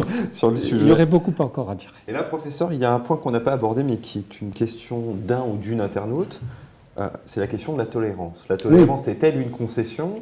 Et je sais que dans l'ouvrage, vous faites le lien quand même entre la philosophie multiculturaliste anglo-saxonne et la question de la tolérance. Oui, à vrai dire, c'est la lecture que j'en fais, mais... Oui, c'est-à-dire que j'étais parti sur l'idée capitale de tolérance dans la tradition philosophique. Et ça a été particulièrement important en France, étant donné les terribles guerres de religion, où littéralement on s'est découpé en morceaux dans les rues, n'est-ce pas? Les guerres de religion ont été atroces à un point inimaginable. Et donc un philosophe comme Pierre Bell, par exemple, a écrit sur la tolérance, John Locke a écrit 2 traités sur la tolérance, etc. Alors, j'ai voulu comparer la laïcité à la française, telle que nous l'entendons aujourd'hui, et la tolérance. Et il m'a semblé que la laïcité était beaucoup plus forte en tant qu'institutionnalisation, mais la tolérance, quand elle gère nos rapports quotidiens, est aussi extrêmement importante. La tolérance, ça veut dire l'écoute de l'autre, ça veut dire tâcher, comme dit Emmanuel Kant, de se mettre toujours du point de vue de l'autre, toujours penser en conformité avec soi, mais toujours dans une relation d'écoute de l'autre. Bien. Et je me suis tourné vers les États-Unis, parce que je me suis dit, je vais trouver là, puisqu'il y a beaucoup de philosophes anglo-saxons, soit britanniques, soit américains, qui écrivent sur la tolérance. Il y a beaucoup de livres sur la tolérance. On peut commencer avec John Rawls, par exemple, grand auteur, et on continue avec bien d'autres. Et à ma grande surprise, et grâce à Madame Elisabeth Zoller, qui a dirigé un livre sur la laïcité aux États-Unis, car ce président qui jure sur la Bible, qui prête serment sur la Bible, ces milliers de dénominations plus ou moins chrétiennes, enfin avec des variantes multiples, mais pas seulement d'ailleurs chrétiennes, bien sûr, bien d'autres religions. Ce pays, n'est-ce pas, où la religion est si importante, Madame Zoller réussit brillamment à montrer qu'il poursuit la laïcité, mais pas au sens français. Donc nous arrivons là au juridique, c'est-à-dire nous arrivons à ce qui est très important aux États-Unis. Qui doit défendre la laïcité? C'est sans arrêt le juge. Le juge doit tenir la balance égale entre toutes ces dénominations. Et on arrive à des phénomènes étonnants, j'en cite deux de nos jours. Des sœurs religieuses catholiques dans leur couvent des employés, bien entendu, des femmes de ménage, etc. Et la loi d'Obama, une des lois Obamacare, n'est-ce pas, disait que l'employeur devait rembourser les frais de excusez-moi, le mot m'échappe, de procréation, de reproduction. Non, le mot, quand on prend des produits contraceptifs. Ah, d'accord, oui. Voilà, c'était le mot que je cherchais. Bon, et donc les sœurs en question ont dit « Nous ne rembourserons pas les frais de contraception aux employés. » Affaire portée devant le juge. Voilà. Et actuellement, la justice leur donne plutôt raison, mais l'affaire a rebondi. Ou, deuxième exemple, un pâtissier, un boulanger-pâtissier, dit qu'il ne fera pas des gâteaux pour un couple homosexuel. Parce que lui est chrétien. Vous vous rendez compte? Voilà un pays où un pâtissier dit « Je suis un pâtissier chrétien ». Enfin, vous vous rendez compte, en France, si quelqu'un disait « Je suis un boulanger-pâtissier chrétien, musulman ou juif », vous vous rendez compte? Ou protestant. Et vous montrez d'ailleurs que ce pays, les États-Unis, a une diversité religieuse voilà. Et en même temps a une devise et pluribus unum. Oui, l'unité à partir de la pluralité. Et c'est tout le rôle du juge américain que Mme Zoller présente très bien dans ce recueil, n'est-ce pas? Et également Patrick Veil, dans le livre qu'il a publié récemment sur la laïcité, le montre bien. C'est tout le travail du juge américain que d'arriver à faire tenir ensemble l'affirmation de singularité, pas seulement d'identité, mais de singularité religieuse, qu'il faut satisfaire, mais en tenant la balance égale. Tâche presque impossible, et qui est la merveilleuse dentelle de la jurisprudence constitutionnelle américaine. C'est extraordinaire.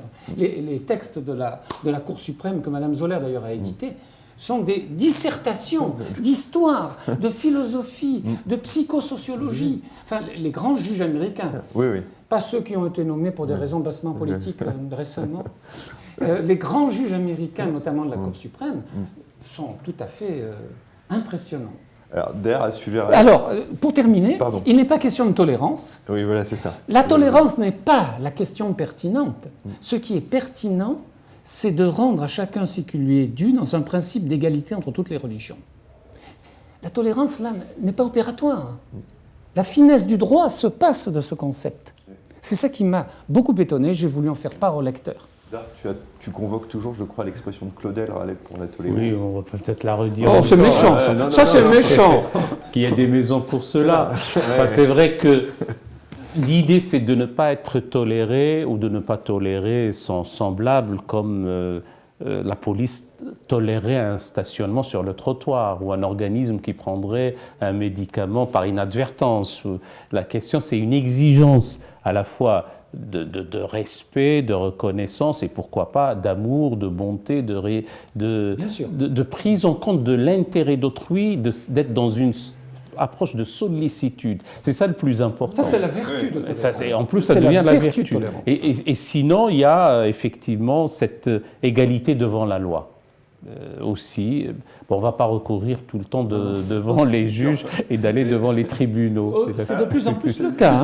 C'est la judiciarisation. Voyez comment le Conseil d'État, depuis 20 ans, est monté en puissance. C'est vrai. Et on a deux questions, professeur, pour finir. La morale laïque est-elle toujours enseignée? Et en même temps, je dis la dernière question, je pense que Raleb va aussi rebondir. Comment considérez-vous la question de la discrétion des religions dans l'espace public vue par une certaine doctrine républicaine? Belle question. Alors, la morale laïque est toujours enseignée au sens où elle est vraiment présente dans les programmes les plus récents. Maintenant, dans la pratique des professeurs des écoles, comme on dit aujourd'hui, et non plus instituteurs, que Charles Péguy appelait les hussards de la République, les hussards noirs. Je ne sais pas comment les choses se déroulent dans la pratique effective des écoles. Donc là-dessus, je ne peux pas me prononcer. En tout cas, officiellement, la morale laïque est toujours enseignée. Officiellement, l'État y tient beaucoup. Quant à l'autre question, donc, c'était sur... La question de la discrétion des religions. Oui. Alors, effectivement, c'est un grand débat qui continue. Un certain nombre d'intellectuels, comme Henri Pénard-Ruiz, comme Catherine Kinsler, comme Finkielkraut, etc., périodiquement s'expriment là-dessus. Je sais que certains veulent que les religions restent de l'ordre privé. Par conséquent, elles n'admettent pas que des protestants, des juifs, des musulmans, des bouddhistes prennent la parole dans l'espace public, car la religion est une affaire privée. Pour ma part, à la fin du livre, je prends un certain nombre de positions, alors que tout au long du livre, j'ai essayé de rester neutre, bien que la neutralité soit difficile. Pour ma part, j'estime qu'au contraire, nous avons besoin d'entendre dans l'espace public l'avis des religions.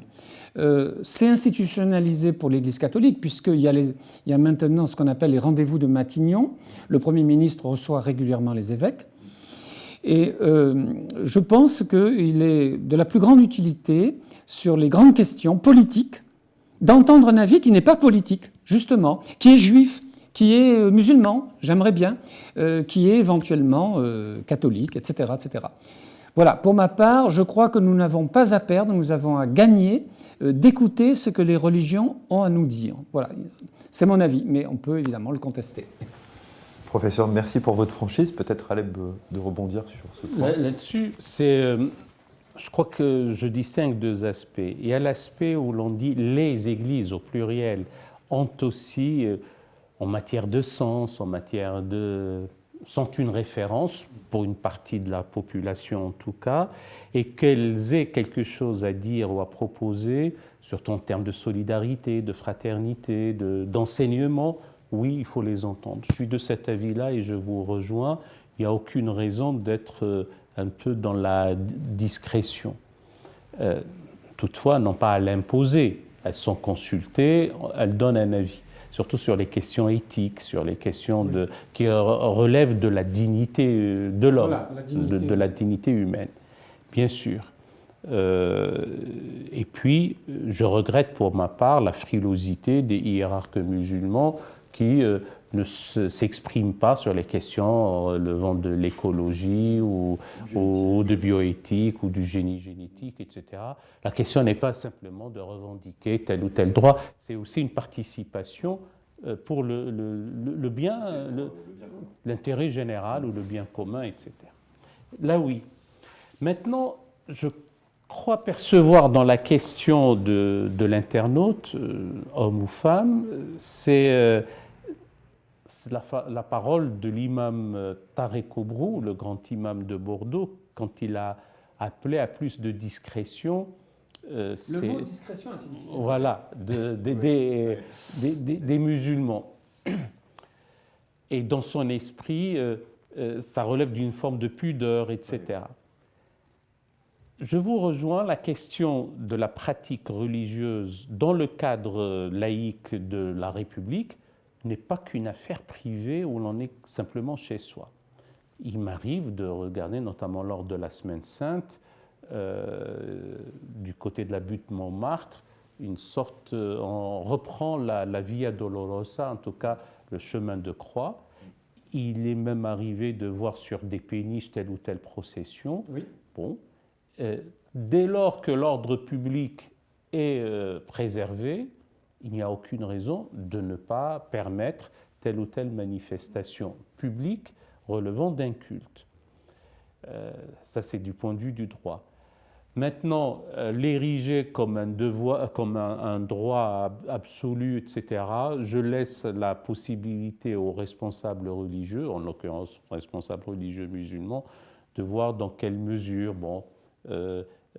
j'ai toujours dit que s'il n'y a pas de mosquée, ce n'est pas la peine de bloquer les rues et se donner comme ça en spectacle, on prie chez soi. Voilà, je crois que c'est cela qui est à l'arrière-fond, la question des prières de rue, je crois. Donc ce sont les prières de rue, des choses de cet ordre. Et donc là, ça revient à la fois à une question d'intelligence, d'intelligence sociale, de bon sens, de sagesse, et puis cette manifestation un peu chaotique, pour ne pas dire sauvage, d'un rite relatif à un culte, doit être plutôt fait avec beaucoup de mesure. Et nous avons malheureusement perdu le sens de la mesure. Et c'est ça qui nous importe maintenant. N'y a-t-il pas un problème de construction aussi des mosquées ?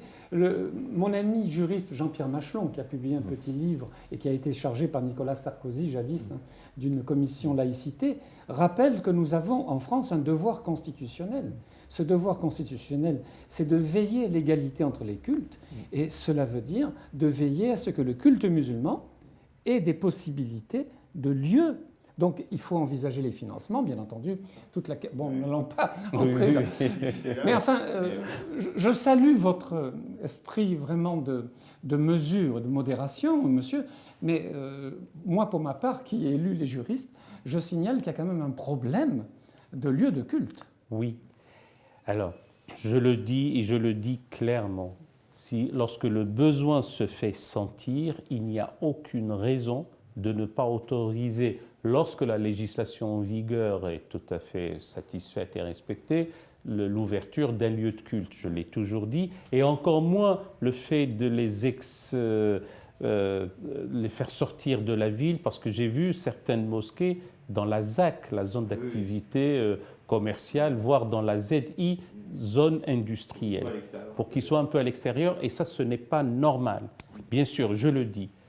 J'ajoute, pas pour diminuer tout cela, là aussi ça m'a valu des inimitiés, mais ce que je pense et je l'assume, dans un premier temps, ce n'est pas la mosquée qui est importante, c'est l'école, c'est l'institut universitaire, c'est la bibliothèque, c'est immuniser l'esprit de la jeunesse avant d'aller, dans certains cas, dans une religiosité sauvage. La religion n'est pas le tout de l'existence, et ça n'a pas été comme ça à travers l'histoire aussi.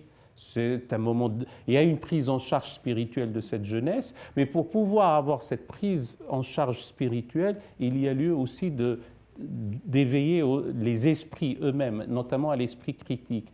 Donc, il y a certaines associations qui disent « Ah ben, mosquée, tel un cabri », à la limite, pourquoi pas ? Et encore une fois, dans le respect des lois, il n'y a aucune raison de ne pas l'autoriser, et il y a ce manque. J'ajoute pour ma part que la priorité doit être à l'acquisition du savoir et de la connaissance, conformément d'ailleurs à un aphorisme qui dit peu de science vaut mieux que beaucoup de culte. Étudier une partie de la nuit vaut mieux que de prier toute la nuit. Et en plus, on peut prier chez soi. Voilà, et construction d'un lieu de culte s'accompagne aussi de la formation des ministres du culte. Qu'est-ce qu'on y enseigne ? Tout cela doit être fait avec volonté, compétence, connaissance et esprit de concourir à asseoir les fondations d'une nation commune, solidaire, fraternelle et prospère pour tous. Merci. Peut-être, professeur, un mot de la fin ? Non, je salue vraiment la très belle largeur d'esprit que je rencontre ici, n'est-ce pas ? Vraiment, cela me fait vraiment plaisir parce que je vois que nous pouvons nous entendre sur ce qui est si important en France, les missions de l'école, les missions de l'instruction et l'avenir de l'intelligence. Je citerai Jean-Pierre Chevènement, ce qui est en jeu, n'est-ce pas ? C'est bien en effet l'avenir de l'intelligence. Je vois que nous pouvons longuement parler de cela. J'en suis très heureux. Merci de m'avoir reçu. Merci, professeur Raleb, merci pour ce débat de ce soir. J'invite nos futurs internautes à nos prochains événements parce qu'on sera le 2 mars à Lyon pour une conférence sur science et islam et le 5 mars à Rouen autour de l'exposition Art de l'islam, histoire, mémoire et patrimoine.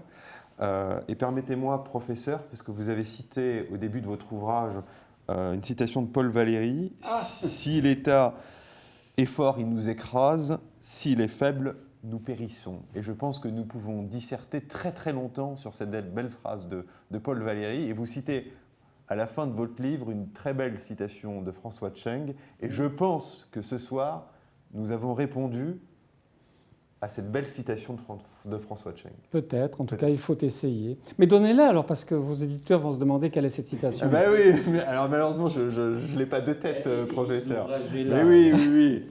On ne peut connaître sa propre meilleure part que grâce à la connaissance de la meilleure part de l'autre. nous finirons ce soir par cette très belle citation de François Cheng. À très bientôt.